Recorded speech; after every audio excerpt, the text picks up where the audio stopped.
8:32 a.m. on June 1st, 2021. We will start with a chaplain prayer and pledges, so may I ask Gary and Marcella Jenkins to please come forward and offer the prayer and pledges. To Mayor Gunter, the honorable members of the City Council, and all of the city staff, and everyone here, will you join with us in a word of prayer? Father in heaven, in the name of Jesus, we bow before you to say thank you for this day. We thank you for the rain over the weekend that we needed greatly. We pray, Father, that you guide the members of the City Council to take care of the business of the city with wisdom and in a way that will glorify you. We thank you, Father, for each and every one that's here, and we pray that your will be done. In Jesus' name, amen. Pledge allegiance. I pledge allegiance to the flag of the United States of America and to the republic for which it stands, one nation, under God, indivisible, with liberty and justice for all. I protect this flag. I pledge allegiance to thee, Texas, one state, under God, one and indivisible.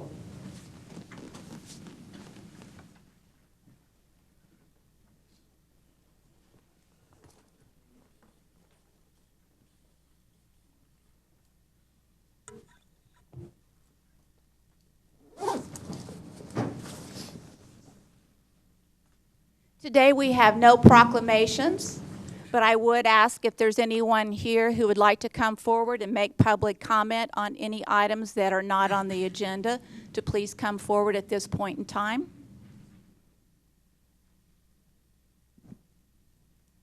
With no public comment, I would like to offer a couple of items.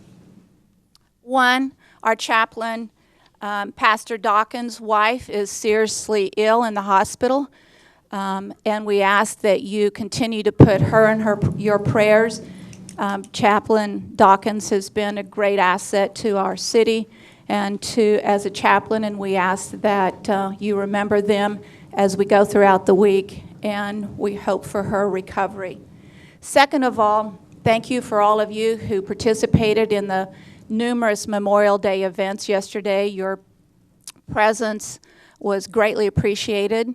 And to that degree, I also want to announce that on September the 12th at 6 p.m. at the River Stage, we will be holding a 20-year anniversary event on 9/11. So many of you might have ideas and thoughts as it relates to what you'd like to see happen that night, and if so, please contact me, and we'll put together a great program for that evening. With that, we will move into our consent agenda. I will ask if there's any items someone would like to pull from the consent agenda. Tommy? No, ma'am. Tom? Nothing to pull. Harry? Nothing to pull. Lucy? Lane? Larry? I'd like to pull items C, D, and G. First item, G, is, well, let me do this first. Let's approve the consent agenda with the exception of items C, D, and G. So may I have a motion for that approval? So moved. So moved by Tommy, seconded by Harry and Lucy. Any public comment on the consent agenda with the exception of items C, D, and G? Seeing none, we'll take a vote. All in favor of approving those items, say aye. Aye. With none opposed, those items pass 7-0. Item C, consider resolution authorizing the city manager to donate the old removed playground materials from Unidad Park to North Ridge Baptist Church and authorizing the city manager to execute all related documents. Carl? My question on C and on D, which is consider resolution authorizing the city manager to donate the old lights and fixtures from the Ben Ficklin Field to the Wall Education Foundation and authorizing the city manager to execute all related documents. Obviously, other people find value in this equipment, so the question mark is, why do we have no value attached to this equipment instead of buying all brand new equipment instead of utilizing what we already have when other organizations seem to find value in this equipment? In terms of the playground, there's only parts of it that can be salvaged. And typically when we build playgrounds, we use new equipment. Parts of this playground only have a few years' life, in our opinion, left because of the volume of use of the children using the playground. And at the church, it would be less volume of use, so they could get a little bit of life out of a little bit of the playground. In terms of the light poles, for us, we don't have any anticipated use, and we haven't had anticipated use of those poles and lights for at least 8 years. So they're not currently being used? No. So they're just in a warehouse someplace, not being used? They're standing up at the Ben Ficklin field off Ben Ficklin Road. So they are being used? They're not being used. They're just standing up. So no lights There's coming out of no them? electricity. There's no power to the lights, so they haven't been used in a long time. Are we replacing those lights? No, we So don't we're have just any taking plans. them down? Just taking them down. Okay. We're getting rid of what to us is currently now a liability because it's something that we have to keep and maintain, which we're not using. Okay. Any further questions from council for Carl? May I ask for a motion for approval on items C and D at this point? So moved. Lucy moved to approve. Harry seconded. All in favor, say aye. Aye. Motion passes on items C and D 7-0. On item G, consider extending an MOU with Keep San Angelo Beautiful, KSAB, for 3 additional years and authorizing the city manager to execute all related documents. Good morning, Bob. Good morning. Originally, the council approved the Keep San Angelo Beautiful for a 3-year contract, if you will. Is that correct? Yes, ma'am.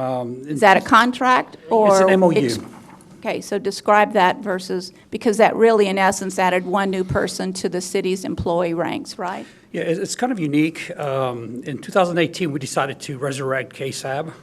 We committed $65,000 for admin to kind of kickstart the effort. The agreement And was when to you say fund- kickstart, what does that mean relative to how long did you anticipate that we would be contributing $65,000 to this Originally, organization? it was set for 3 years. The hope was that KSAB would be able to find enough funding to become a 501c3 standalone. Unfortunately, we had problems hiring the executive director. We finally hired Charlotte. We've had 3 executive directors. We hired one. This is the third. Yeah, we went through the hiring process 3 times. We finally They hired. started, I'm sorry? and they started. The other 2 people One did start. started, the other one approved, accepted, then she declined at the end. So she didn't actually do any work. The other one, the first one worked for I think for about a couple of weeks, and then she left. So we went through the hiring process again, and we were able to get Charlotte Anderson in 2020, and she's done an incredible job in a very short period of time, by the way. She raised $239,000. Unfortunately, none of it was for admin, and that's the problem. It's hard to find grants that are admin-driven. Most of them want projects, they want events, but nothing for admin. So we're asking council to continue the funding for 3 more years to give her a chance to seek that permanent funding.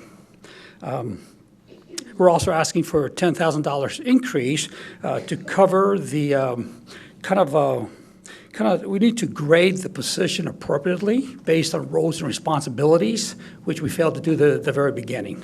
Our backup documents did not indicate a $10,000 raise. I believe so. I believe the item does have an increase of $10,000, make it $75,000 a year. Is that for paying salary, or what's it for? It's for admin. Some of it would be for salary, of course. It's basically, we want to make sure that we grade the position appropriately based on what she does.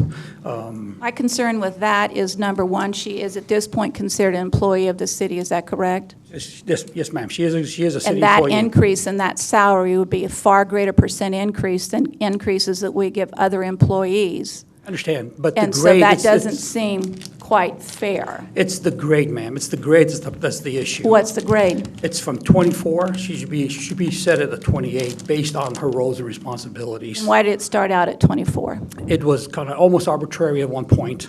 It was. Describe the difference between 24 and 28. Sorry? What's the difference between grade 24 and grade 28? It goes from 45 to 54.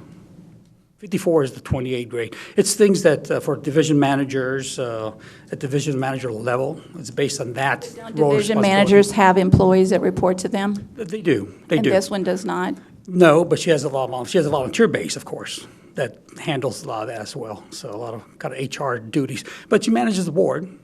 She presents at council. She conducts media interviews, things that we ask division managers and department heads to do. So we have to make that, we look to kind of grade that as other, those kind of positions. We just said that the grade level for that is up to 54, right, in Yes. salary? Yes. And you're asking for up to 75? No, So no, that doesn't. I'm talking about 45 to 54. That's the increase. No, we were talking about 65,000 was the funding, and the request 65 is to for 75. 10,000 more. That's totally out of that range. It would be, well, if you want to cover that salary range, you're talking about 9,000 something, right? 54, 45? We're talking about 9,000 or so. Benefits as well? I mean, you're talking about benefits as well? here? Yeah, that's exactly right. 30% of that 65 is admin, but 30% of that goes to other things besides salary. So you got to remember that. I know, but that's not what was presented. No, So- we're asking for another 10,000 to bring it from 65 to 75 to cover that range from 24 grade to grade 28. That's what we're asking. I will say that I agree that we extend the contract for 3 more years. I cannot support the additional 10,000. We've not gone through the budgets for 21, 22. We've not determined the percent increase of wages for any of the rest of our employees. And if in fact she is an employee of the city, is that correct? Then that consideration for increase in salaries would be addressed at the point in time when we discuss increases for the rest of the staff of City Hall. Mayor, can Yes, I- please, can I- Gary. I happen to be president of this organization because of the way the MOU and those things were written. One of the things in this particular change, it's not an increase in salary as much as it is making sure that it fits the right listing in the city. 24 grade to 28 grade. Basically, it was not listed correctly when we hired Charlotte. So all we're doing today is not increasing the salary as an increase. All we're doing is adjusting that, and that happens all the time in the city. You make that change one way or another to a different grade. So from my perspective, that little bit of money, and it's not all salary. Some of it does- Almost a 16% increase in expense. Well, I understand that, but I mean, if you're going to put it at the right grade to begin with, and it wasn't there, then it's not necessarily an increase in salary as much as it is an adjustment. Dollars are dollars. Dollars are dollars. 10,000 is 10,000. Okay, but in the same token, if you've got somebody out there in another department that happens not to be at the correct level, when you make that adjustment, you make that adjustment. We're just doing this at the same time that we're changing the MOU to extend it for 3 years. So from my perspective, that it's there. So I support extending it for 3 more years as an MOU. I don't support the additional 10,000 at this point in time. As we go through the budget, 21, 22, we can take into consideration those challenges to it, but at this point in time, we have not dealt with the budget for 21, 22, and so I have reluctance to approve those dollars at this point. We recreated this. We did that during budgetary times, didn't we? It was done, I don't believe, during the budget conversation. It was done either before or after. It was not done during the budgetary time period. And so that's my issue is we got budgets to consider. We're starting that consideration on June 22nd. And at that point in time, I'm very pleased to review and talk about those increases. But until we're into the budget session, I have a problem doing it now. 22 days away. Daniel, can I ask question. Mr. Salas one other question? Where does that money come from? It comes from solid waste. Okay.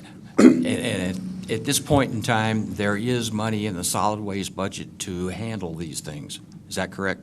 I don't know. I can't answer that. I'm sure, I believe there may be, but I hate to Are you misspeak. able to answer that question? Maybe Tina, either one of them.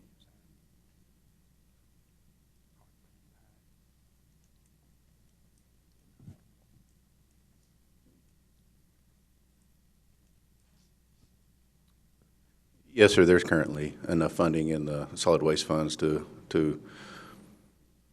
absorb that extra 10,000. What are those solid waste funds used for? We we have the two staff members that we currently have, Jeremy and then Art, our solid waste manager, and I guess Art's our code enforcement for solid waste. So that's where we have those monies tied up in salary, and then of course we're preparing to redo the permit. So, but again, those monies are in the solid waste account.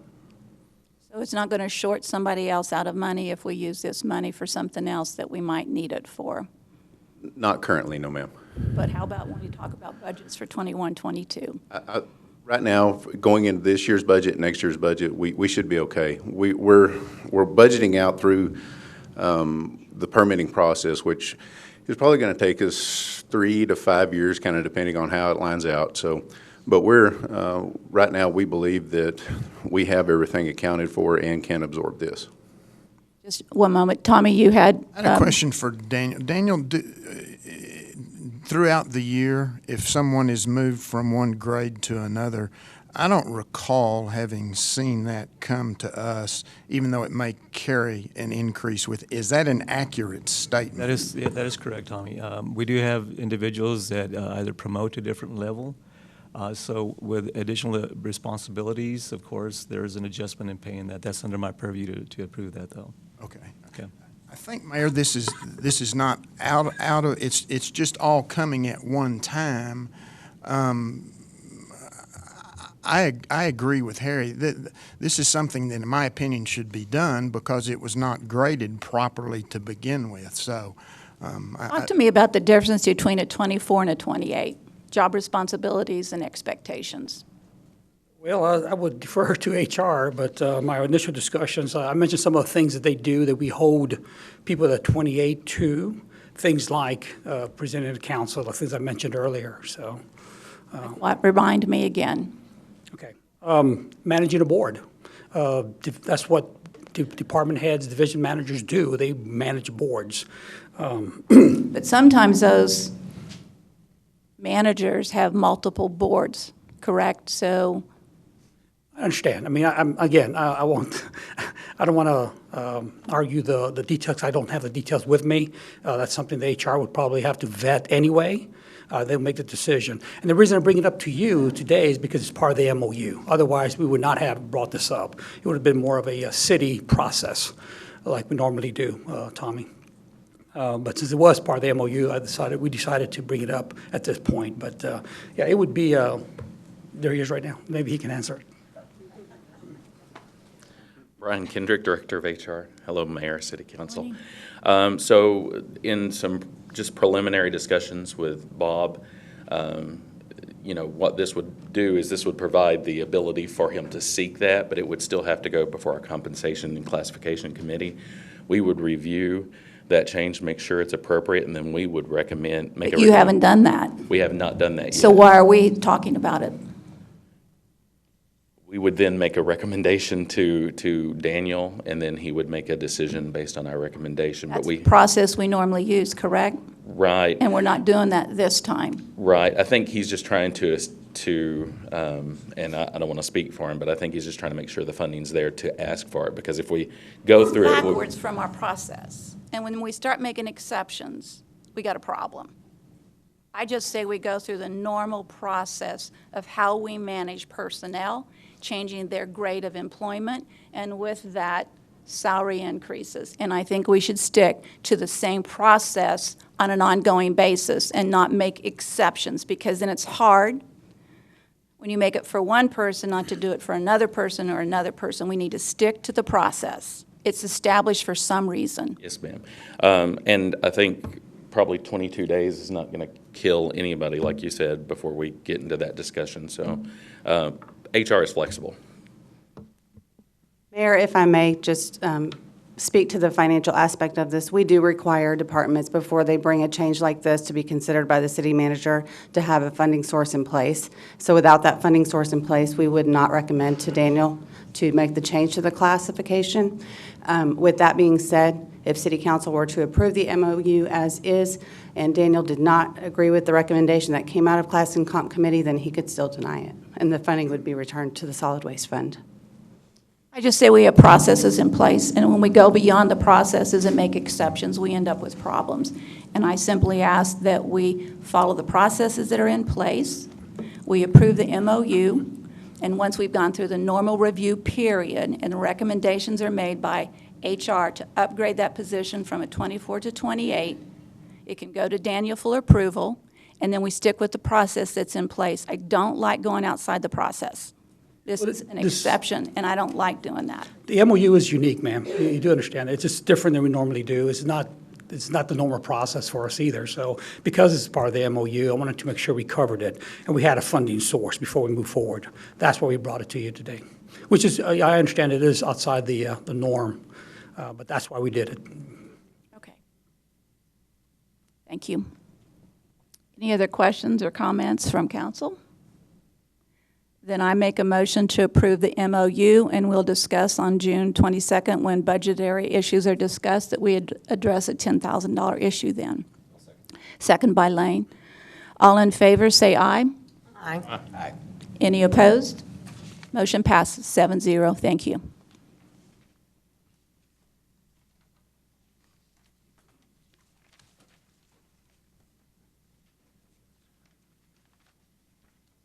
That concludes our consent agenda. We will move into the regular agenda. Comments regarding items on the regular agenda may be made by the public when each item is discussed as outlined above. Applicants, proponents, and appellants are accepted from the time limit above and must limit their remarks to less than 5 minutes. And I repeat that, to less than 5 minutes. Item A, report by San Angelo Area Foundation on reconstruction project for barracks and mess halls 3 and 4 at Fort Concho. And we're going to have an introduction by Rick Weiss, Assistant City Manager, with presentation made by Matt Lewis, CEO of San Angelo Area Foundation. And we'll skip the introduction, yeah, I guess. I think everybody knows who he is. All right, go right on. Mayor, City Council, I'm excited that the San Angelo Area Foundation is pleased to announce that we had secured funding a few years ago to start working on rebuilding Barracks 3 and 4 at Fort Concho using donated dollars and no city funds. Challenges, I won't enumerate, existed anytime you do a historic recreation project. And then COVID entered into our world, and so time has delayed. But we signed an MOU with the city back in in December of this past year in 2020 to begin the process. And since then, we have completed the construction documents.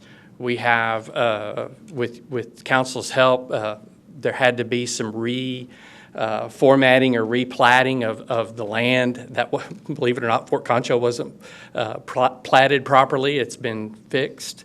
And we've gotten approval from the Texas Historic Commission. We've put it out for bid, the foundation has, and we had 5 good bids, and we've selected Clearview Construction, Brian Benson. Some of you may know Brian, a local firm that has done some custom homes but has been getting into more and more commercial construction in the Midland and Lubbock area, also here in San Angelo. And we're excited to announce that and to begin construction. The MOU didn't require that we come back and talk to you about that, but I hope you don't mind that we wanted to come back and say yay, and that one of the items of the MOU does require that we present a letter to the city of attestation that the funds are on hand at the Area Foundation to complete the construction of Barracks 3, which you will be receiving this week. Do we have any pictures of what it's going to look like? I didn't bring any pictures with me. The pictures we have are of old photographs of what it looked like back when we had good still photography. And actually, it's in varying forms of decay, and some photos right before it fell down. The job of the construction firm and the architect is to make it look as good as it did, in fact, probably better, yet to maintain the historic rock work. This particular barracks was constructed by the Buffalo Soldiers, so there's a variety of interesting rock work.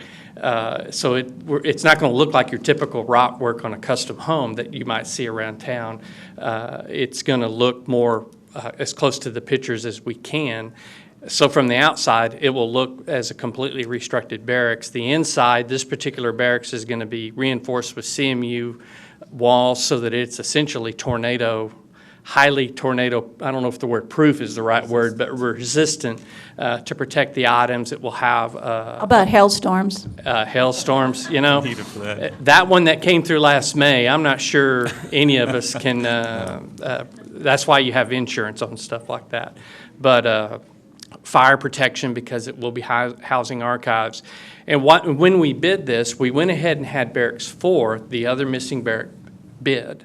And that bid is good for 90 days in hopes that if we're able to raise the additional money, and it works out to be about $1.8 million, that we can start on a second phase of Building 4.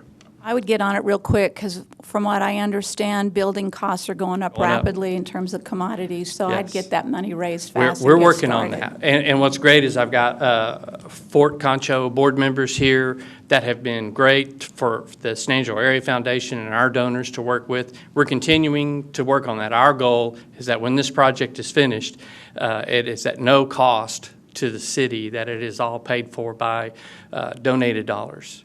So after we get that letter to the council, the yellow cats will show up and the construction will begin. So construction date and end of construction is Well, projected for what? The next thing we have to do is request a building permit, and as soon as we get We're going to make that easy, right? It's not going to get complicated? as soon We as always make that easy. Oh, We go through the okay. Typical process Yeah. so that anyone else would have to go through. we've had great success with working with the city building permit department, and we'll get that done, and as soon as we get it done and we can get the crews lined up, before July 1, hopefully sometime in the middle of this month, construction will begin, and it's about an 8-month, 9-month construction.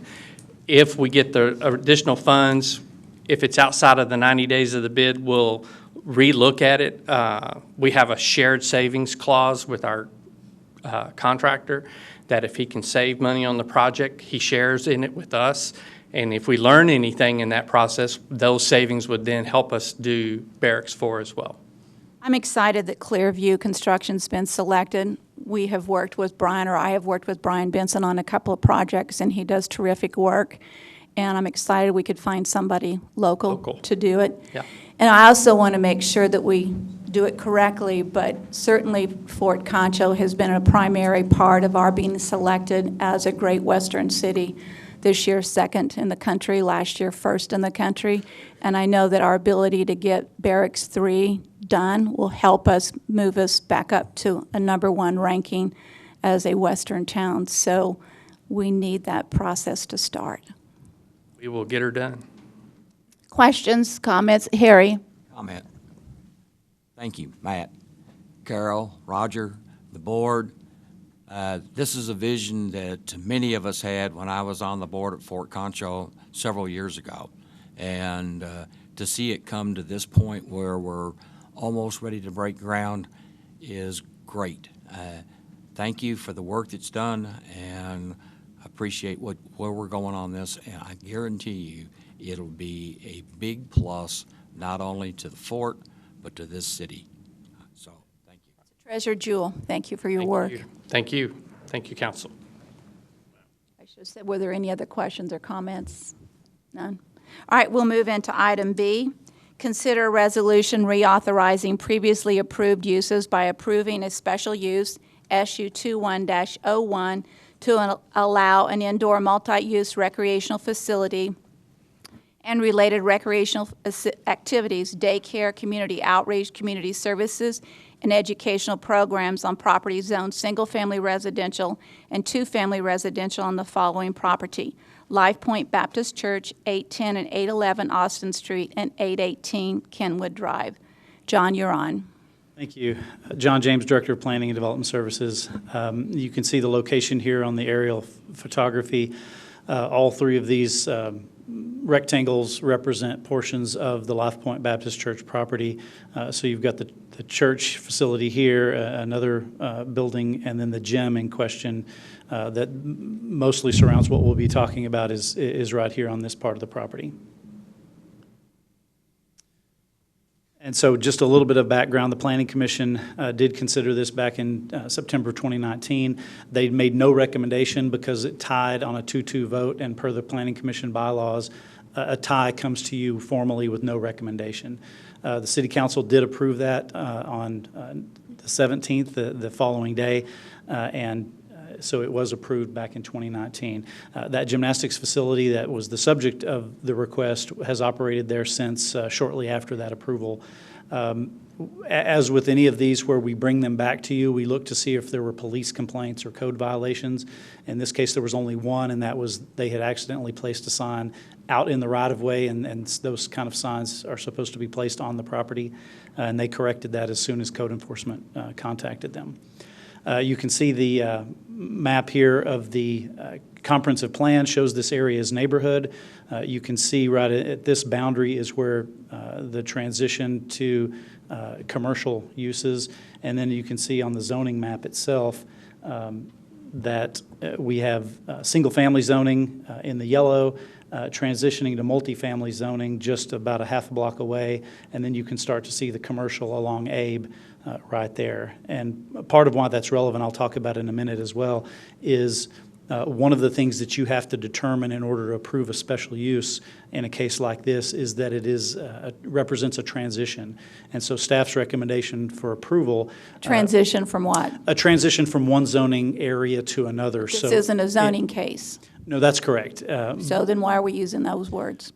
Well, because there is existing zoning that applies to these areas, and in order to approve a use that's not allowed by right within a zoning district by a special use, you have to determine that it represents a transition. And so staff's recommendation is that as you get over to Abe there, that is the commercial corridor. And that this area, being so close to that commercial corridor, is a transition from the larger neighborhood. And I think I have a better map that'll show that in a little bit. To get to your point you just made, this is not a rezoning of the property. The underlying zoning of the property remains the same as it is today, but our ordinance, as I mentioned, allows certain uses to be considered on a case-by-case basis. And so that's the purpose of a special use. There are also some similar uses that are approved by the Planning Commission through a conditional use process. But again, those are case-by-case considerations of, is this particular proposal appropriate for the particular site that it's being considered on. So it's not allowed by right. You just can't go out and do it. You do have to get this special permission. But again, it does not change the underlying zoning of the property. When you talk about special use, is it very specific, one use and one use only, or does it have a broad vocabulary? It can be as broad or as limited as the City Council chooses to do. So in some cases, a special use is approved for a very specific use, and with some of them might have 8 or 10 conditions. You might recall some similar ones like the one that came up recently at Sports Next Level. There were conditions on lighting and distance separation from residential and all those kinds of things. So you have broad authority to create limitations and approve broad uses or limited uses. So in this case, what the request ultimately came to you the first time and is coming to you again would allow this list of uses: indoor recreational facility, daycare, community outreach and community services, and educational programs. It would not allow any other commercial or retail uses other than these listed. And as I'll get to in a minute, staff's recommendation will be for you to limit those a little bit further. And they already do daycare? If the church is operating the daycare, yes, they can do that. Similarly with community outreach. Without approval right now? That's correct. So the And educational. how about community outreach and community services? Can they do those Yes. So- activities now without this permit? Yes, all three. And how of- about educational programs? Yeah, all three of those bullets that I highlighted there, if they're part of the church function and they're operating them, they can do those today. It's only when they want to work with a third party. So if they hired a daycare company or leased a building to a daycare company that's a for-profit daycare, then it would require a special use approval like this. If the church is operating it, then no, they would not need any special approval. Mayor, I have a question. Yes, please. If they are allowed to do every single one of these that you just listed, why are we going through the entire property for a special use? What do you mean, in the entire All property? the real or- estate Every versus single one parcel of building. real estate is being conveyed under this special use. If they can do a daycare in building A, 200 feet away, then why are we requiring a special use for that portion of it? Or if, I'm not Well, understanding. you're kind of getting ahead of me, because part of the staff recommendation, based on what we heard at the planning commission meeting and some of the concerns of the neighbors, part of our recommendation will be to narrow the approval to just a portion of the property rather than the whole church property. Okay.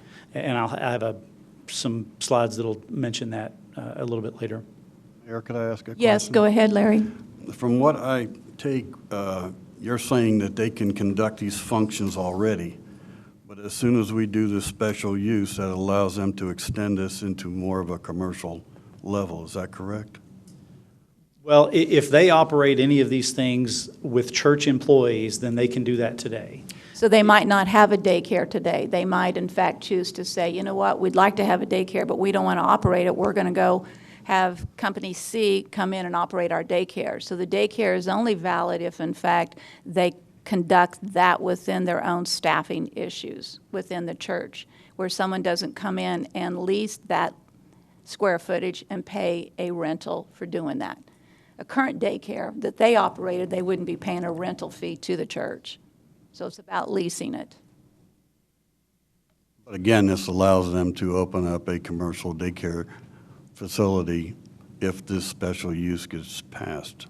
Is that correct? If it's approved as written As written. currently, then Thank you. yes. It can be limited. Right. Can I add something to that? Yes. Our ordinance does require that if this special use is approved for all of these uses, that daycare would have to open within the first year, otherwise it goes away. So these are always time-limited in these special use approvals. They can't just keep it open indefinitely. The daycare, the community outreach, educational programs would have to open in a year in order for the authorization to stand.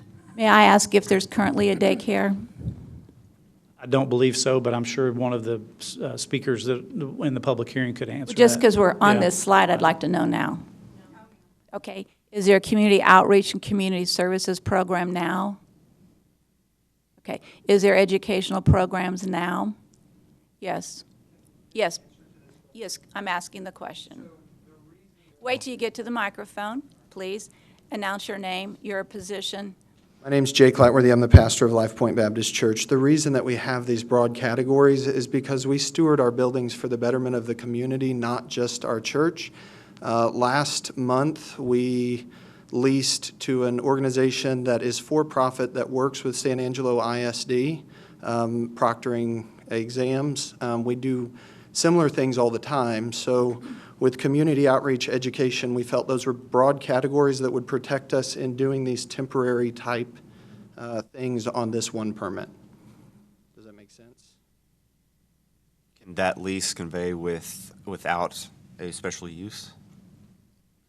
I wrote all of those things into the special use permit because I was told not by the city, but by several neighbors, be careful because your neighbors will sue you if you do any of this, and that's come to pass. So Right now, it sounds like that falls under community outreach. If you're partnering with SAISD, that is one of those provisions that would, without a special use, you would be allowed to do.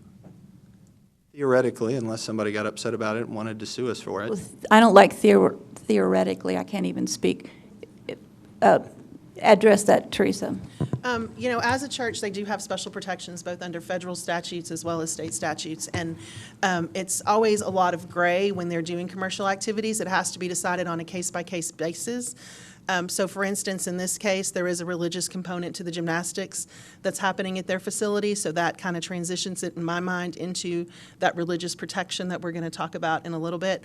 So it really would depend on how it's structured, whether or not. I have not heard of this church doing a long-term lease with anybody. I think a lot of churches have day-use rooms that they lease out on a temporary basis to folks, and it's not considered, a long-term lease. Those kind of Does that things then would fit under definitely- special use if it's not a long-term lease? I mean, how do you separate that conversation into pieces? I think because it's a church, we just don't dabble in that too much. If it becomes longer term and it's something that is having an impact on the property or the neighborhood, that's when it would rise to the level of needing a special use. Because this gym has operated at another location for a number of years, and we anticipate it'll want to operate at this location for a number of years, that's what made it rise to the level of needing this special authorization.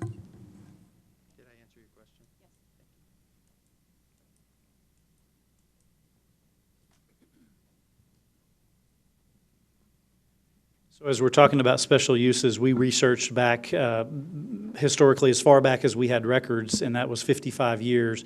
Over the past 55 years, 55 special uses, or what used to be called special permits, the terminology changed in 2000.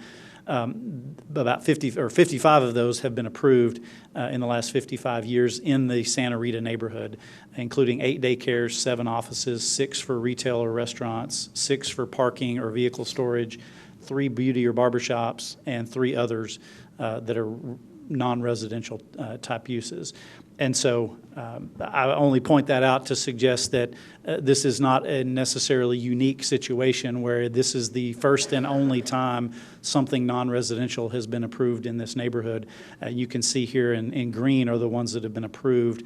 You can see a few in pink are the ones that were withdrawn by the applicant for some reason, and then the red ones are the ones that were denied for some reason.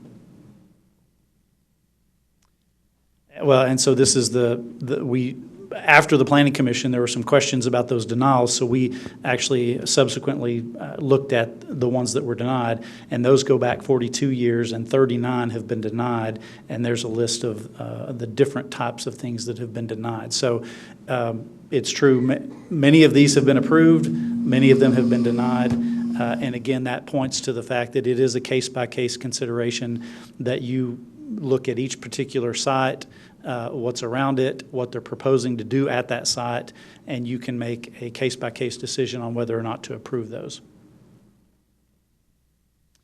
So I have a few pictures. We can come back to these if necessary, but just a few pictures of the church site, the church itself, the fellowship hall, which was across the street, and then the gym there to the left.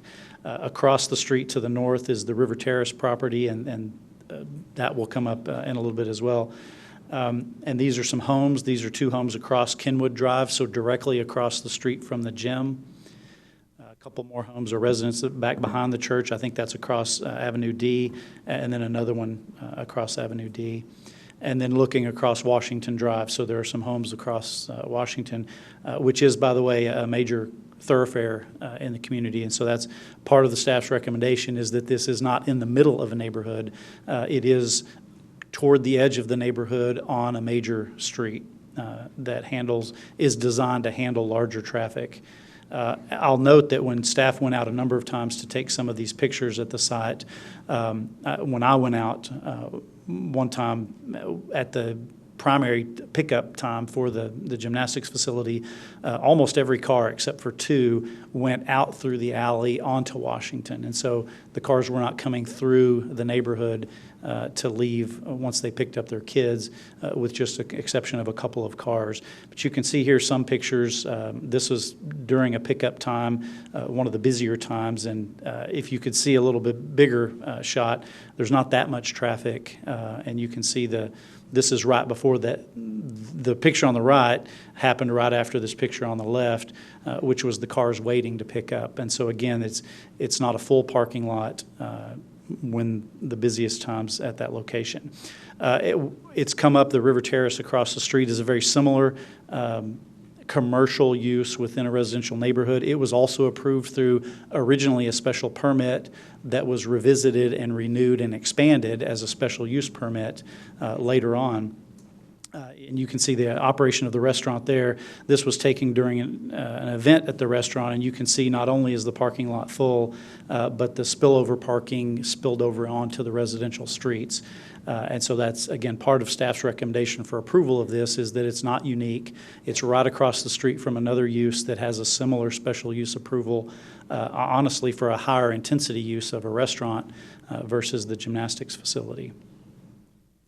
Again, just a couple more pictures of that parking up the street. This is up Kenwood. I think that if I'm not turned around, I think the gymnastics facility is just off to the right there. So I'm going to just briefly go through this. This was in your staff report in your packet, but these are the criteria that staff and you all by ordinance should consider when considering a special use. Are the impacts minimized within the neighborhood? We believe that the impacts are minimized. This is a fairly low intensity use, and I know some of the opponents at the Planning Commission talked about pulling commercial use into the neighborhood, but compared to most commercial uses, this is a fairly low impact use. Is it consistent with the zoning ordinance? Again, the zoning ordinance specifically authorizes special uses to allow uses that aren't normally allowed. And again, we believe that using an existing building on an existing property that's for a non-residential use is appropriate for this area. And again, as I mentioned, it is a transitional area at the very edge of the neighborhood. Is it compatible with the surrounding area?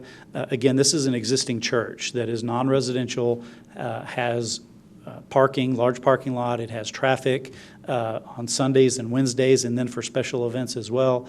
And so we believe that this particular recreational facility on the site doesn't add to that in a substantial way that would warrant a denial in this case.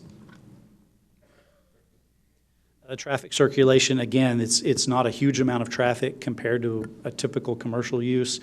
It is concentrated in a short amount of time.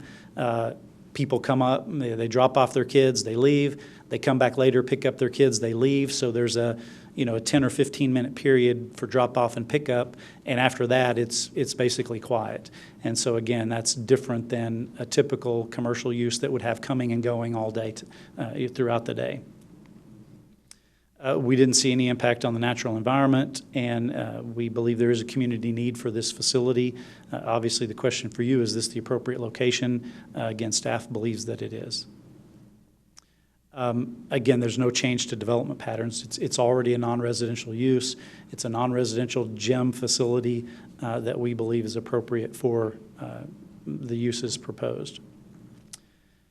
Okay, we did send out our notifications as we normally do to the surrounding properties. Let me ask you a question. So if it's a zoning issue, obviously you have to notify by ordinance those that live within 200 feet of the property.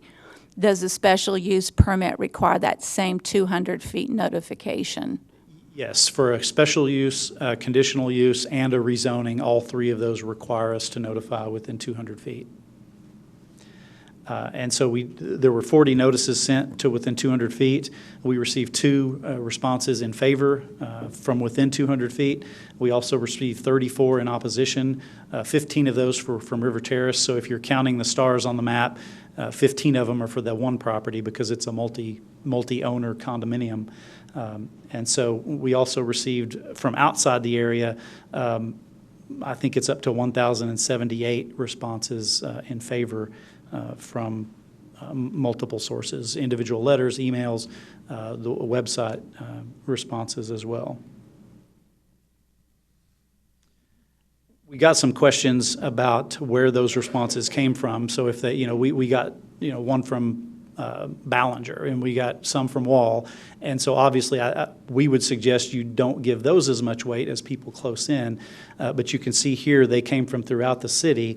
But you can see, I think on the next, zoom in on this, this is the responses from within Santa Rita, including many, not within 200 feet of the church, but within 1,000, 2,000 feet. We did receive numerous responses from folks who live in the Santa Rita neighborhood in favor, as well as the ones opposed. How many? You can see here, I actually didn't count. We counted the total that matched. We went through an address matching process, which doesn't catch them all. Honestly, I'd have to count those dots to see how many, but that's probably 20 or. You had 34 on the 34. on the map there. Was that in the? Previous slide at the very top, John. I did. Oh, yeah, 34 from within the Santa Rita neighborhood. I'm sorry. Yeah, so 34 dots there. And again, that didn't match. That was kind of an automated GIS mapping process. And so we tried to strip out from emails the addresses. So this only caught about half of the responses that we received. So if we assume they were representative, then there might be double the amount from within Santa Rita. So this did go back to the Planning Commission at their May 17th meeting. They did recommend denial by a 3-2 vote in that case. Staff does still recommend approval of the special use with some modifications. I'll talk about those modifications in a second, but first I wanted to go through the 5 conditions of approval. And these are not changed from the original approval back in 2019. Shielded lighting, limiting of hours of operation, any illuminated signage would have to be turned off overnight so that it's not creating light on neighbors across the street. Any new signs have to comply with our sign ordinance for signs. We have special regulations for signs within a residential district. And then the city may inspect the property to verify compliance with the conditions. And it also says that we can bring this back to you, like in this case, if we receive complaints on issues that affect the neighborhood, it can be brought back for reconsideration. So the staff recommendation, part of this is based on the public input we received at the Planning Commission. There were very few, if any, comments about the gymnastics facility itself and the impact on the neighborhood. The biggest concern, and especially from the discussion by the Planning Commission, was a concern of it opening up the area to commercial activities. And so we want to ensure that we're limiting it to just the uses they want to do. It would not allow retail, it wouldn't allow restaurant, it wouldn't allow any commercial activity except those listed. And so we're proposing to limit it even further than what was requested to only the athletic facility, related childcare and educational programs. Limiting the special use to only the gym and the parking area. If you see in your background information, there's a lease agreement that allows them to use not only the gym but the adjacent parking. We would propose to limit this special use just to that area, so it would not include the fellowship hall, it wouldn't include the church building itself. And then finally, again, based on the discussion from the planning commissioners, many of them, or a few of them, seem to want to limit it to LifePoint Church as the owner. So if the property ever sells either to a different church or to a non-church entity, then they would have to come back for a new special use approval if the ownership changes. And so, again, the hope here is to limit it to address some of those concerns raised by the opponents as well as the planning commissioner's responses. So a second option you would have is just to approve as presented. That's basically what was approved in 2019. You could reapprove it as is. And then your third option is to make a motion to deny. If you do that, and Teresa can probably talk a little bit more about this, but we would need findings to answer these 3 questions on. Why were the findings not addressed during the Planning Commission?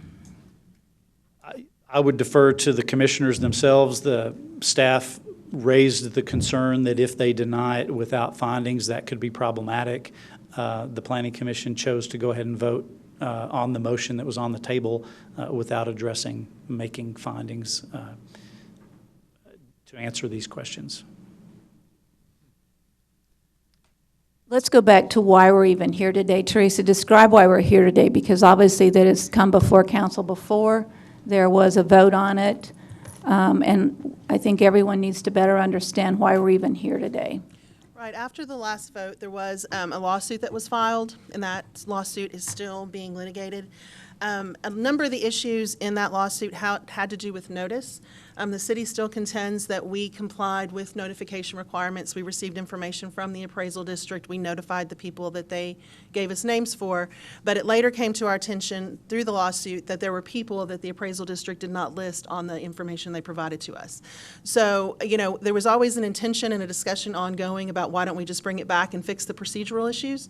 But then COVID happened. And so there was really no way the gym wasn't operating for a period of time. There was no way for us to evaluate really what the impact this facility would have on this neighborhood would be, to give a real recommendation to you. But now the gym has been operating for a period of time. We can see what kind of impact it's going to have on the neighborhood and to cure some of the the deficiencies in the notice. Even though we think we have a valid legal argument, I think as city employees and public servants, we do believe that people should have the right to speak on things that address their property, and this is the way to do that. You should know that this is a different application. We're not just reauthorizing the other one. This is a whole new application process. Part of the resolution that we have included in your packet will rescind that prior approval if this one is approved, so all of those past deficiencies in notice should go away. Okay. I have some comments to make in a minute, but I want to ask first if any of council members would like to be acknowledged and offer comment. Are there any? Lane? Anybody else doesn't have to first, or if this is my district, we can finish with me or whatever. Let me go ahead and then Go ahead. you can Go ahead. finish. I will always be a big supporter of business development and economic development opportunities, but at the same time, I remain committed to protecting our neighborhoods. Quality of life is about the quality of our neighborhoods, and we need to be protective of our neighborhoods. Citizens looking for a new home evaluate neighborhoods and look for a neighborhood that has good schools and a church of their choice and a neighborhood that reflects what they want in a place. Santa Rita is one of the oldest neighborhoods, and many people refer to its charm due to its historic cottages and architecture. It is important to protect the integrity of the area. Yes, there are some very expensive homes, but within a block or two, many homes are much less expensive. People want to find a home in Santa Rita due to its old heritage and unique cottages and their architecture. I believe that when we start allowing commercial development within a neighborhood, then we start to deteriorate what we traditionally call neighborhood. With that said, there will always be a bridge or an area or a block that leads from commercial to neighborhood where one bleeds into the other. I also know that a home is generally one's largest asset, and so one never wants to create a situation where we diminish the value of that asset. Residents of Santa Rita certainly have the right to fight any issue that they feel could negatively impact their neighborhood. With that being said, I believe that residents of the area deserve a higher level of voter support in what happens in their neighborhood. Many of the supporters of the Texas Tumbleweeds organization do not live in the neighborhood, but strongly support the organization for obvious positive reasons. We take great pride in this city with the success of our Central High School gymnastics team. We have to give some credit to Texas Tumbleweeds. It is a great organization. But remember, this is not about Texas Tumbleweeds. This is about a special permit for the use of a gym. Texas Tumbleweeds has positively impacted the lives of our kids, but this is, again, not about the activity. If it was, there would be no lawsuit or issue, because I don't believe the people who are concerned about this special use are against the kids. Correct me if I am wrong, but I believe this is not a zoning issue or a rezoning. It is a request for special permit allowing a church a special permit to better utilize their facilities by leasing out a building for the purpose of gaining some income and utilizing a vacant building that is in need of repair. Most buildings in a deteriorating state do not enhance a neighborhood. The situation we are discussing is a difficult decision due to the following issues. One, it is not about a new commercial development being created or built. It is about an existing church building being allowed to lease their buildings to a business, but the church has existed for decades and the gymnasium has existed for decades. In fact, the facility gymnasium is in obvious need of repairs. Unquestionable, a building in need of repairs can create an unwanted eyesore and start to impact the character of a neighborhood. It is also difficult to understand why allowing Texas Tumbleweeds to use a gymnasium would create a burden on the neighborhood when existing special permits have been strongly supported by not only the Santa Rita citizens, but citizens who live in other areas of San Angelo. One business just across the street has overflow parking with many people parking on the street and side streets, and yet I believe the Riverview Restaurant serves a great purpose, as many organizations need a place to meet and eat, and many families need a place to celebrate. If there are no issues or criticisms of the River Terrace and its impact on the neighborhood, I'm not sure what the issue with the church is. Again, correct me if I am wrong. Riverview Restaurant was not grandfathered, but actually applied for their special permit as well, and that was in 2003. The Riverview Restaurant serves a need in this community, although it too is a commercial business and exists in the same Santa Rita neighborhood that the LifePoint Gymnasium does. I believe our goal today is to find a win. Win for all those involved, and I believe the win in this case is to allow the LifePoint Church a special permit to allow the Texas Tumbleweeds to lease the gymnasium and the gymnasium only, but the permit cannot go with the land. If the building goes, so does the permit. If the Texas Tumbleweeds go, so does the permit. The permit should be for the gymnasium only, not all the facilities. The past year has proven that there have not been any problems with the gymnasium being leased to Texas Tumbleweeds. With that being said, we as a city also have the burden of ensuring that we do not violate the Religious Land Use and Institutionalized Persons Act, which basically means a church has the rights to be treated the same as a business in regards to issues such as this permit. Is that correct? As mayor, I have the responsibility to represent all citizens and to protect all citizens and the city from potential lawsuits and to uphold the law. With that said, I find today a very difficult decision to make because I believe strongly in neighborhoods and the protection of the neighborhoods. I don't ever want to make a decision that I feel like would deteriorate and compromise a neighborhood from being the great neighborhood that it is. Above all things, we must protect our neighborhoods. Lane? As councilman in this district, I've been fielding phone calls, texts, hearing each side. Like the mayor said, our goal is to protect our neighborhoods and our districts. That is our number one responsibility. But this can be established with some simple wording, and up until now, that simple wording has not been placed into the presentation. The presentation right now has been pretty cut and dry until we have discussed getting these provisions placed into that permit. It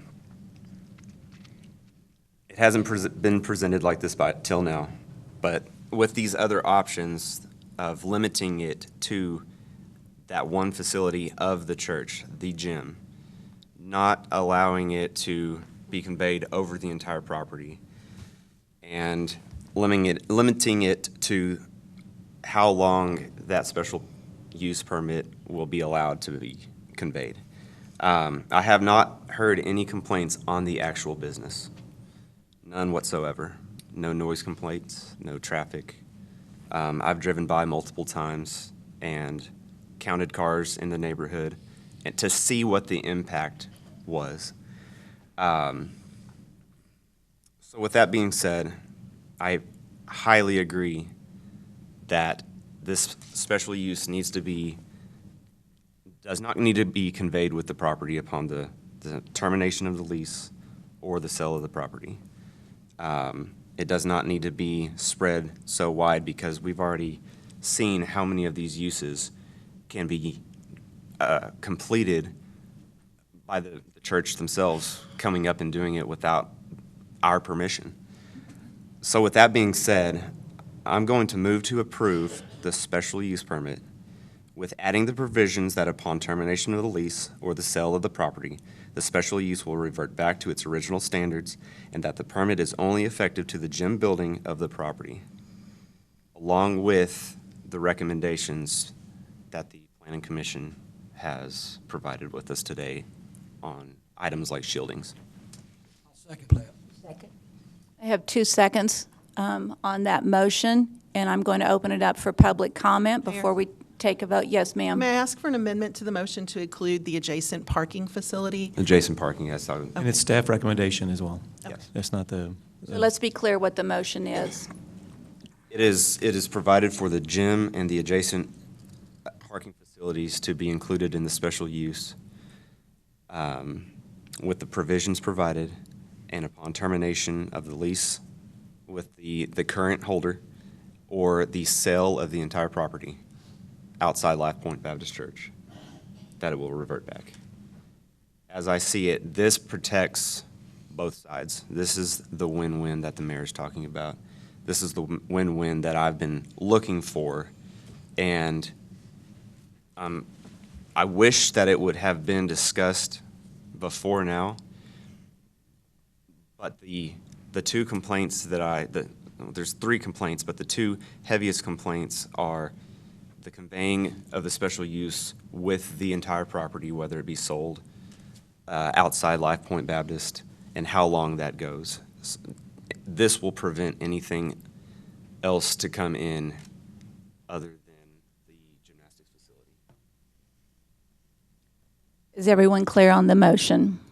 And we have a second. We will open it up for public comment. I will ask that when you come forward to offer public comment that you state your name, your address, your SMD area, that each citizen speak just once per item, and unless asked to comment by council. And we ask that that be a 3-minute comment. And so at that point in time, please come forward. We'll take one at a time.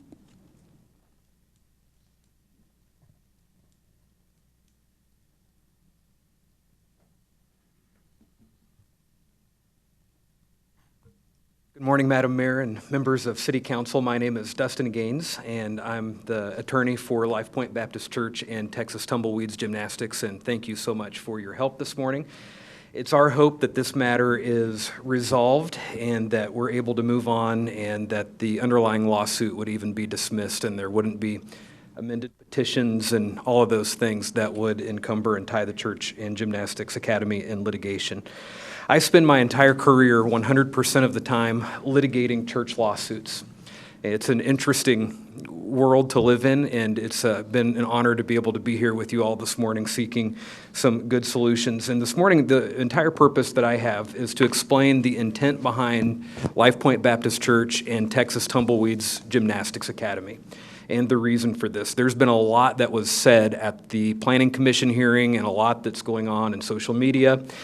And I wanted to clear up several things that were said previously. First, the church is not in financial ruin.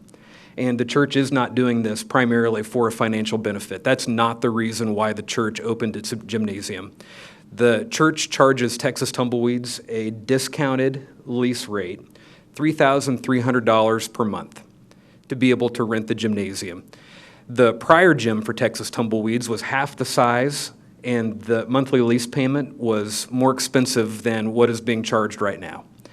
And every penny that comes in from the lease does not go into the church's operational funds. No salaries are increased. It doesn't go into any of the operational type funds that the church needs to sustain itself, but those funds are going directly back into the renovation of the property. To date, insurance, HVAC repairs. The next big item on the docket for the church for repairs is to repave and to finish the parking lot and to get that improved, which is a betterment for the area. So win-win for the church and then also for the surrounding neighbors. But the reason why the church and Texas Tumbleweeds entered into this agreement, it was so the church's religious purposes could be fulfilled. And that's why the church charges a discounted rate. Texas Tumbleweeds was looking for a new place that had the space that it needed to be able to operate. The church had its gymnasium. Both were of the same faith, and the church said, we want a way to be able to minister to the families here in the area. How can we do that? And Texas Tumbleweeds, at the same time, needed the gym, so they were able to move in. And if you were to look at the memorandum of understanding that was executed between the church and the gym, several things are really important to show that this is a religious purpose. And the context as to why this is important, the document that was just circulated, it talks about, as I'm sure the City Council is familiar with, the Religious Land Use and Institutionalized Persons Act. It's the federal legislation that touches and concerns local government bodies in their decisions on a religious purpose or a religious exercise that is being used. Here's what the Memorandum of Understanding said to demonstrate the religious purpose. It says, whereas LifePoint Baptist Church and Texas Tumbleweeds Gymnastics desire to enter into an agreement in which LifePoint Baptist and Texas Tumbleweeds will work together to promote the gospel. And whereas LifePoint Baptist and Texas Tumbleweeds are desirous to enter into a memorandum of understanding between them, setting out the working arrangements that each of the partners agree are necessary to promote the gospel. Services rendered by LifePoint to maintain as of first importance the pursuit of the glory of Christ in all things, to offer literature to the participants of Texas Tumbleweeds programs that aim at evangelism and spiritual formation, offer spiritual care and counsel to any member of the Texas Tumbleweeds community, offer spiritual oversight and guidance for the mission and work of Texas Tumbleweeds, to promote the mission of LifePoint Baptist and Texas Tumbleweed activities when requested. Services rendered as a part of the agreement by Texas Tumbleweeds to maintain as first importance the pursuit of the glory of Christ in all things, and that's the motto of Texas Tumbleweeds. Could we stop one moment? Teresa, talk to me about church versus state, because we're talking a lot about church right now, and there's always great concerns about church versus state. So let's talk about why this is or is not an issue at this point. Yes, please come forward. Yes, yes, sir. My name is Greg Gossett. I'm a local attorney. I represent many of the homeowners in the Santa Rita area. We've had a new proposal today, and I would suggest, in the interest of the entire community, that we recess this hearing for a short time and let us visit with the other side and see if we can work something out. Is that what is requested from a majority of the people here today? Okay, then we will do that with the support of council. Are we all in agreement? May I ask Move first? to recess. We will move to recess. How long would you like? 30 minutes? 30 minutes. Thank you. Greg Gossett. Good to meet you. Thank you. We can just recess the meeting for that 15-minute period if you like, 30 or minutes. we can. 30 minutes. 30 minutes, and then Can we come convey back, the or rest we of the can place this item on hold, go address our other two items, which aren't going to take 30 minutes. Executive session, okay. And then possibly executive session, yes. All right, we will, anyone who wants to join the group in that discussion, please go forward, and we will continue to do the business of the city, moving on to item C. That is what I was hoping. And item C is the following. Consider selection of Mayor Pro Tem for June 21 through May 2023 election, and I would like to nominate Tom Thompson And I as will our second Mayor that. Pro Tem. Second. All in favor, say aye. Aye. Motion passes. Tom Thompson will become our new Mayor Pro Tem. Consider appointment of city council members to boards and committees, and Julia, you are on for this. Mayor, could you call for quiet in the room so that we can move on? May I ask that the conversation in the room, listen up, everyone. Quiet. We're conducting business. If you want to talk, please leave the room. Thank you. Okay, Julia. Okay, so we have several boards that council members serve on.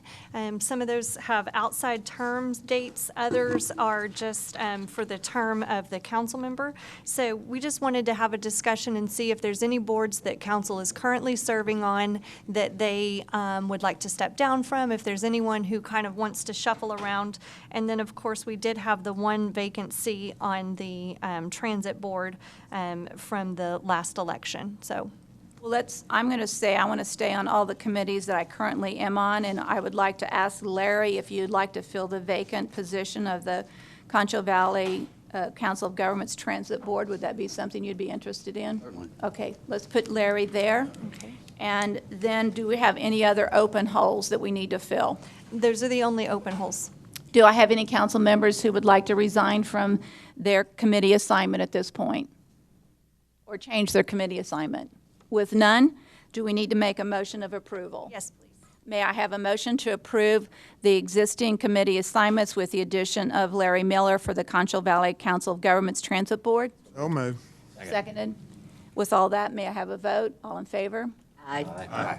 Passes 7-0. We will now move into the closed session. Executive session under the provision of Government Code Title V, Open Government Ethics, Subtitle A, Open Government Chapter 551, Open Meetings, Subchapter D. Exceptions to requirement that meetings be open under the following sections. A, 551.071, consultation with attorney regarding 1, Lake Nasworthy contracts and water rights, and 2, GEXA contract. At this point, it is, in fact, 9:47 a.m. We will adjourn and be back within the 30 minutes that we are closed session. Meeting back to order at 10:32 a.m. And what we will do first is discuss any of the items that we had in closed session, which there are none. So we will move back to our regular agenda item B. And with that, I'm not sure where we stand. We have a motion. We have a second. We've had public comment. I don't know if we've had complete public comment. We kind of got interrupted in the middle of public comment. Okay. So do we first of all amend the motion, or do we move forward with public comment? In the motion. No, I think the motion is okay as it stands, correct? Yes. And the motion, and I want to say it out loud so that everybody can double check me, was to do it as presented with the exception of upon the termination of the lease or the sale of the property, this special use will be terminated. Is that correct? Yes. All right. With that, any further public comment?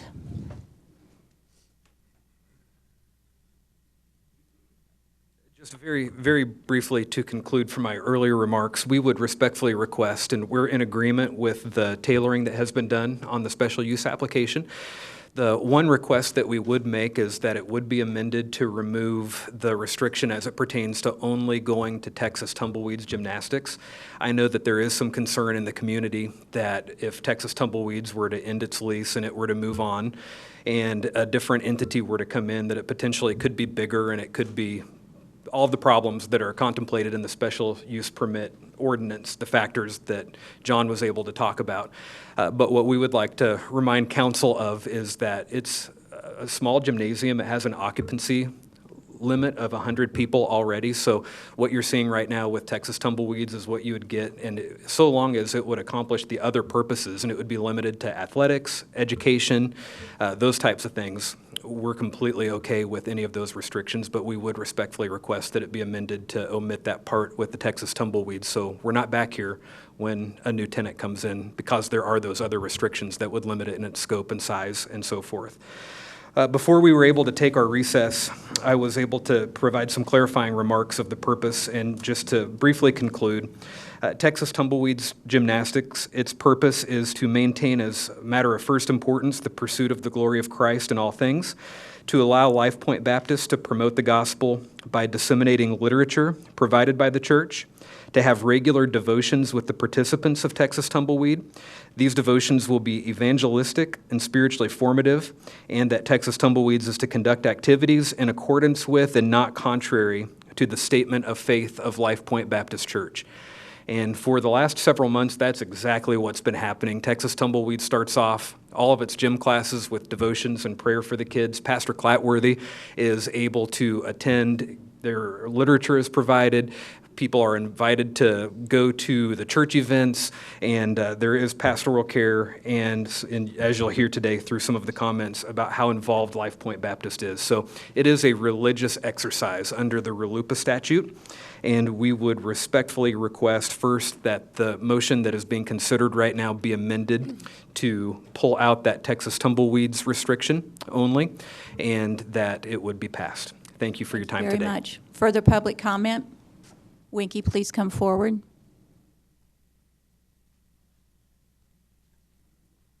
Thank you, Mayor, members of the council. For the record, my name is H.R. Wardlaw. I live over on 1201 South Park, and been around here for a long time. Our side does object to what the attorney requested. We do not want the motion to be amended to that effect. And I just wanted to point one thing out to you, if it makes any difference to anybody. Whenever this thing came up, we drafted a letter to Texas Tumbleweeds, and I've got a copy of that here, and I'd like to introduce that into the record if I may, Mr. Mayor. Please do.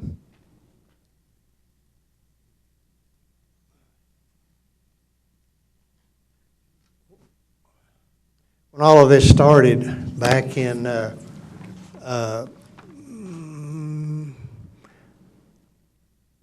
August, I guess, of 2019, we saw what was transpiring. And so Texas Tumbleweeds at that point in time was over there on A&M Street, as we all know. And so the rumor was they were going to move over here to the Santa Rita thing. And so before we ever filed suit, and I believe that was in September of 2019, I drafted a courtesy letter to the Texas Tumbleweeds asking them not to move in over in Santa Rita from South A&M Street, where they were located at that time, telling them that we had a dispute between the residents of Santa Rita and the city. And it was going to be a zoning dispute. And we told them that we didn't think they should move in later on because they would be caught in the middle of that. And we gave them the courtesy of that, and that's what that letter shows. And so that was over 90 days before they moved in. They were still over there, and we gave them that letter. And then we filed suit after the letter came out, and then 60 days later is when Texas Tumbleweeds moved in. So we've never understood why that we were being vilified from day one, because we had given them notice of the impending litigation long before they ever moved in. And in a legal situation like that, when you move in like that, you move in at your own peril. There was nothing else we could do. We didn't have anything against Texas Tumbleweeds. We like them, but we've got zoning to preserve over there in Santa Rita, and we didn't want them to get caught in the middle of it, but they went ahead and chose that on their own. So I think when you're talking about amending this motion, I think you ought to keep that in the back of your mind. We didn't do anything wrong. We did everything we could do. I don't know what else you could. So unless anybody has any questions, I'll leave. Thank you. Thank you, Winky. Further public comment?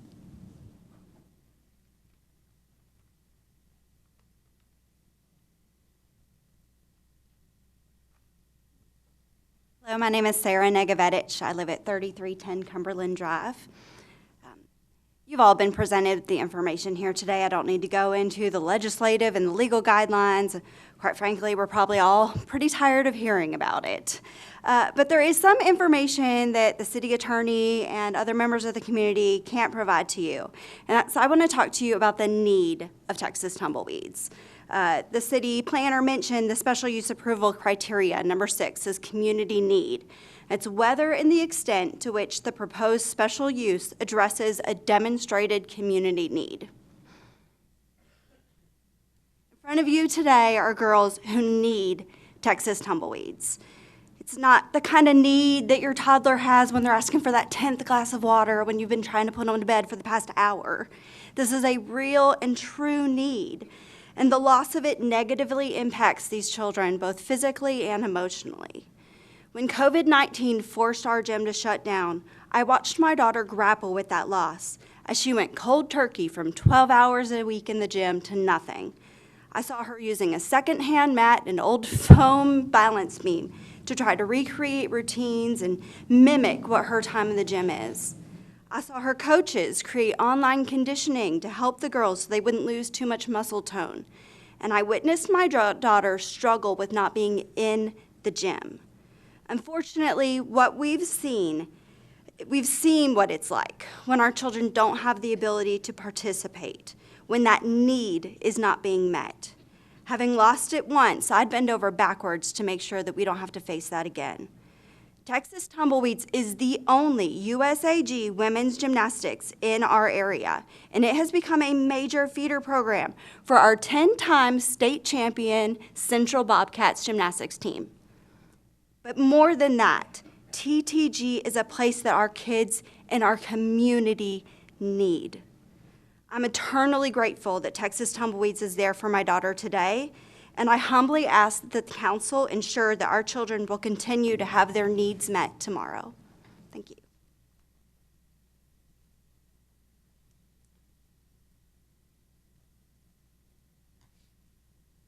Hello, I'm Landa Knight, and I'm the owner of Texas Tumbleweeds. So we were over on A&M Avenue, and the gym was very small. It was 50 by 75, which is minute compared to most gymnasiums. Normally, you need at least 5,000 square feet in order for all of the equipment, the matting, all of that type stuff. And so we had been looking for several years for another building. But normally when you get that type of space, like we need a 100-foot long runway for our vault, and we need 20-foot tall ceilings for bars and trampoline. And when you talk about that size of a building, normally you're talking about a commercial building. Well, when commercial buildings aren't going to give you the public restrooms that you need for the class kids, for the parents coming in and out, okay? And then you've also heard, I'm sure, of the congested parking that was over on A&M and the traffic flow. There was only one way in and out, so it didn't flow very well. So when I found out about LifePoint and the building over there, I went over and I looked at that building, and it was like a dream come true. Not only do we have ample space over there, we've got the ceiling height, we have the we can spread out with all the different matting. We have wonderful spectator viewing. We've got the wonderful parking, and the traffic flow is wonderful. So that was just like a dream come true for us. And so it's not like if we can't be here, it's not like we can just find another building. Buildings like this aren't out there. Okay, so I just wanted to add that. Thank you. Further public comment?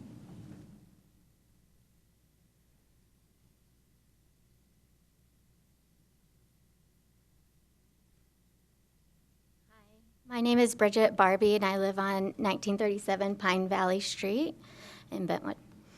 I just wanted to also stand, like was said before, most points have been hit, but I want to come up as a parent and say how much this gymnasium means to our children.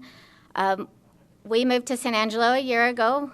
My family had been overseas for 7 years, and every time we move, what makes that country or that town a home is my daughter finds gymnastics and church. And it's funny that these are the two things that are in this situation, is gymnastics and church. And that is how she finds what she calls her second family. And this is her second family, and I'm here to help her fight for that. Thank you very much.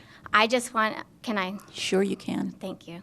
I just wanted to reiterate that this is not found everywhere.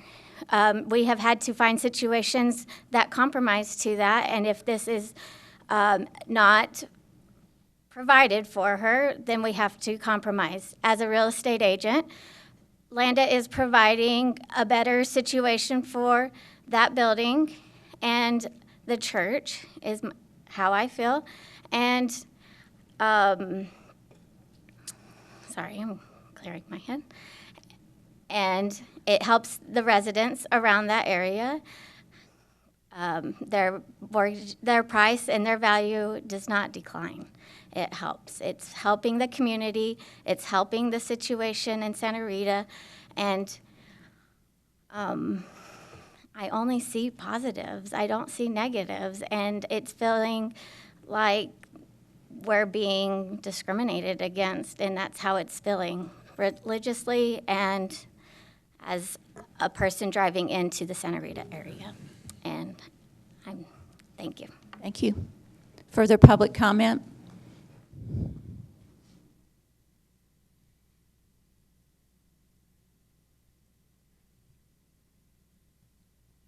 Susie Smith. You want to just bring that microphone down a bit. And I live at 3601 Willowbrook off of College Hills. And the introduction of the letter, I really have more a question, I guess, than a comment or statement. But the letter concerning the zoning issue seems to, my question is, if that is, I'm interested in the zoning dispute, and if it will affect the River Terrace, who seems to be the one whose residents express the greatest opposition. So This zoning is for this facility or these specific addresses. There's no consideration at all in changing the special use permit that the River Terrace has. They received that in the year 2003. It was approved and it stays. There's no question about changing anything to do with the River Terrace special use permit that they have. So the zoning issue. This isn't a zoning issue, it is a special use permit request. There's no zoning issues being addressed today. So according to the letter. Which letter are you referring to? That was circulated, That is, okay, so it might have referred to zoning in that letter, but the reality is that letter was from one attorney to another organization. It has nothing to do with any legal action that this council took. Okay, thank you.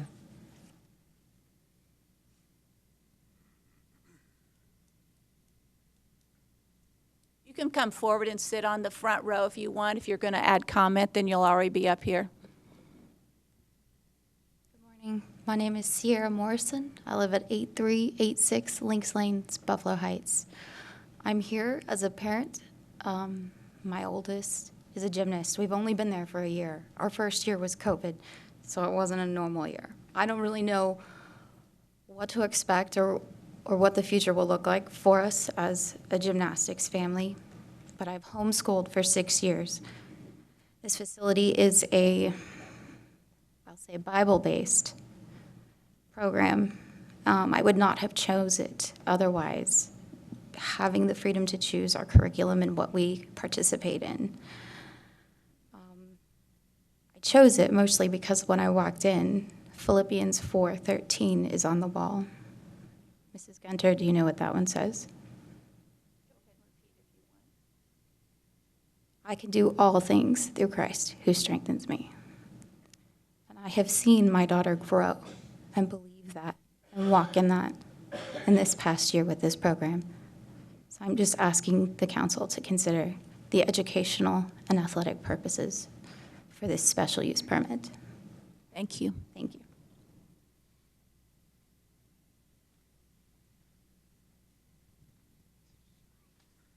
My daughter took time to write this the past 2 weeks, so I'd like to give her the opportunity to read it. We live in Mertzen, but we are inextricably related to San Angelo. My husband is a firefighter and paramedic and has been for 14 years.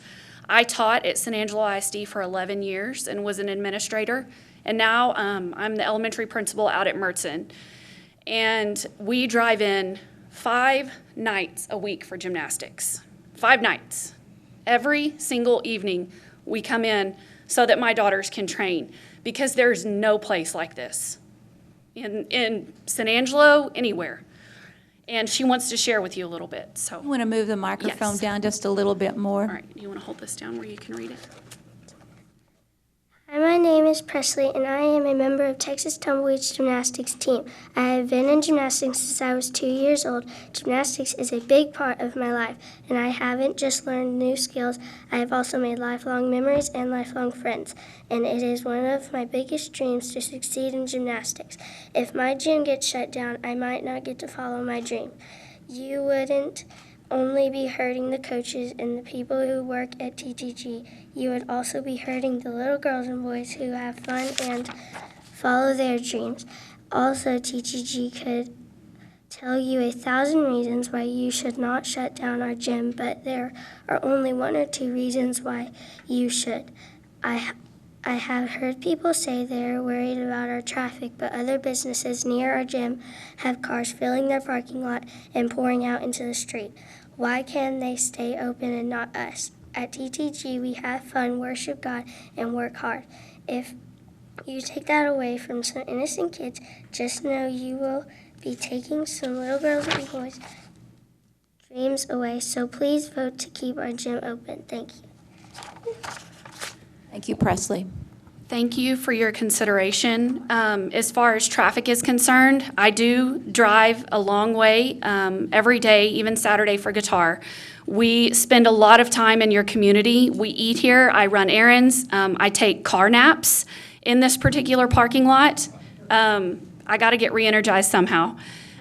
We spend a lot of time in this neighborhood, this community. It is not providing any more traffic or issues than I see every single day crossing the county road. We live on a water crossing, and I see more traffic if there are people stopping the flow of traffic and have to call to ask people to move off the road there than this is.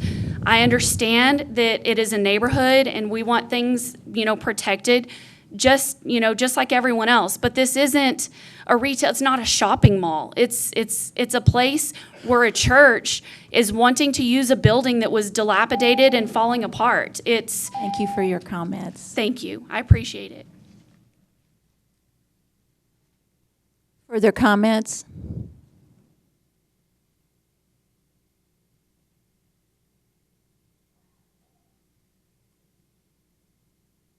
My name is Sarah Clatworthy. My husband is the pastor of LifePoint Baptist Church. Y'all spoke to most of the stuff that I was going to say, but there are two things that I want to highlight very clearly still. And I think, Larry, this will go back to answer your question from earlier today about why, if we are allowed to do this without this special use permit, why are we seeking this permit? Those who are opposing us have consistently brought up the reality that as a church we do not pay taxes, and this is correct, we do not. The state and federal government give us that right. We don't stand here today challenging those in opposition as to how much of their own income is tax deductible because they themselves donated to tax-exempt organizations. So I would say taxes are irrelevant to this decision. We could, Larry, if we wanted to, carry Texas Tumbleweeds under the umbrella of the church, which would then allow them the same right that we have. That is not the route that we are seeking. We are here asking for a special use permit because while we want to partner with Texas Tumbleweeds as a service to the community and as a partnership in promoting the gospel, we do respect the government and we do not desire to take advantage of the privilege that is granted to us as a church. However, we do maintain our right to do so if we feel necessary. I will skip point 2 because our lawyer did well to address that. And point 3, Mayor, I would just say thank you for addressing multiple times today that this is not a rezoning issue. Those in opposition have brought that up time and time again. And I will say that that is part of why we are here today, is because on May 17th, when we went before the Planning Commission, Travis Stribling, who is the chairman of the Planning Commission, is also the son of Beverly Stribling, who is a resident of Santa Rita that is suing us. Travis used the word rezoning, and he bullied his way through to an opposition vote for our case. He was asked very specifically by a fellow member on the commission to recuse himself because of his conflict of interest, and he refused to. Had he recused, then we would not be wasting your time here today. Thank you. Further public comment? Thank you.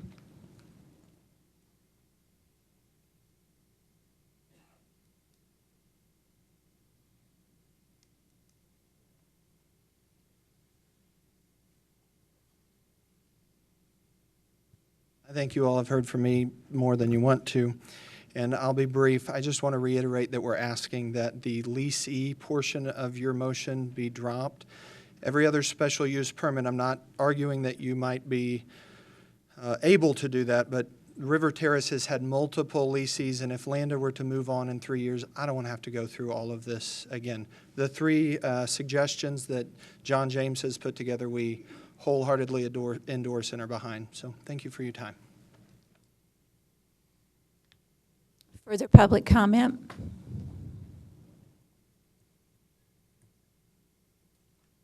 I just want to emphasize a couple points, and one is that today is about a special use permit to be given to the church. Under no circumstances today are we evaluating or making a decision about the value and what tumbleweeds brings to our community. Obviously, they have a long-standing reputation, and they've committed tremendously to this community and to children's lives. Gymnastics, like many athletic activities, add value. They do not take away value. But this decision today is not about tumbleweeds. The decision today is about a special use permit to be given to the church with the opportunity to lease it to the Tumbleweeds organization. So I want to make sure everyone understands that the Santa Rita people are not against tumbleweeds. They're not against young kids. They're not against the program. They're trying to be very protective of their neighborhood. And when anybody has the opportunity to come into a neighborhood and perhaps create or maybe not create additional traffic, one has to be concerned. Obviously, over the past year, we have found that the traffic has not been created as an additional burden. At the same point in time, we must protect our neighborhoods. And I believe today, based off of the motion that has been made, that we are trying to solve the issue by continuing to protect the neighborhood, but allowing the gymnastics program to be leased to the church under a special permit and move forward. With that, yes. Before you take a vote, I just want to make clear that the resolution that we're approving does a number of things. The first, it has Lane's amendment as to the use itself, but it also it rescinds, terminates, and replaces the case SU 19-03, which was approved in 2019.